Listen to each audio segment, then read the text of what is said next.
বর্তমান সরকারের বৈধতার প্রশ্নে হাইকোর্ট বিভাগ কর্তৃক প্রদত্ত রায়ের বিরুদ্ধে আপিল বিভাগে দায়েরকৃত লিভ টু আপিলের আজকে আদেশ হলো।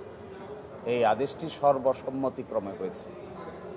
এই আদেশের ফলে এটি প্রতিষ্ঠিত হলো যে বর্তমান সরকার জনগণের সার্বভৌম ক্ষমতার অভিপ্রায়ের ভিত্তিতে গঠিত সরকার, যাতে ইংরেজিতে বলে উইল অফ দ্য পিপল। এবং এই সরকার যে কর্মকাণ্ড পরিচালনা করছে তা মূলত জনগণের সার্বভৌম ক্ষমতার বহিঃপ্রকাশ হিসেবেই কর্মকাণ্ড পরিচালনা করছে। আমাদের উচ্চ আদালত আমাদের সংবিধানের এই মূল মন্ত্র আজকে আবার পুনরায় পুনর্ব্যক্ত করে ঘোষণা করলেন।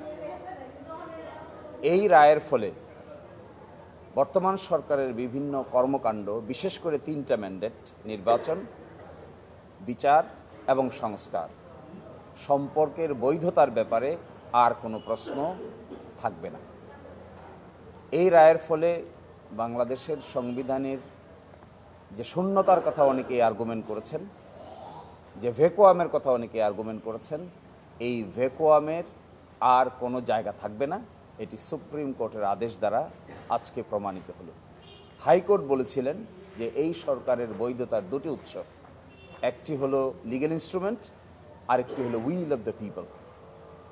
আপিল বিভাগ হাইকোর্ট ডিভিশনের এই ফাইন্ডিংকে পুনরায় ঘোষণা করলেন বৈধ হিসেবে এবং বললেন হাইকোর্ট ডিভিশন যে রায় দিয়েছেন এখানে ইন্টারফেয়ার করার কিছু নাই, হাইকোর্ট ডিভিশনের রায় সঠিক। তারপরে বলেছেন উইথ অবজারভেশন। অবজারভেশনটা রায় প্রকাশ পেলে পরে সুনির্দিষ্ট অবজারভেশন কি আসছে তা আমরা দেখতে পাব। তো আমরা যে কথা বলেছিলাম, গণ অভ্যুত্থান পরবর্তী যে সরকার গঠিত হয়েছে এটি মূলত জনগণের সার্বভৌম ক্ষমতার বহিঃপ্রকাশের ভিত্তিতেই গঠিত হয়েছে।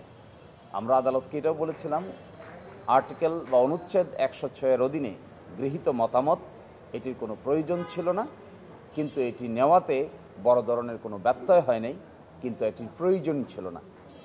মূল বিষয়টা হলো 106 নয়, মূল বিষয়টা হলো জনগণের সার্বভৌম ক্ষমতার উৎস। সেই উৎসটাই আবার আমাদের আপিল বিভাগ পুনরায় আজকে ঘোষণা করল।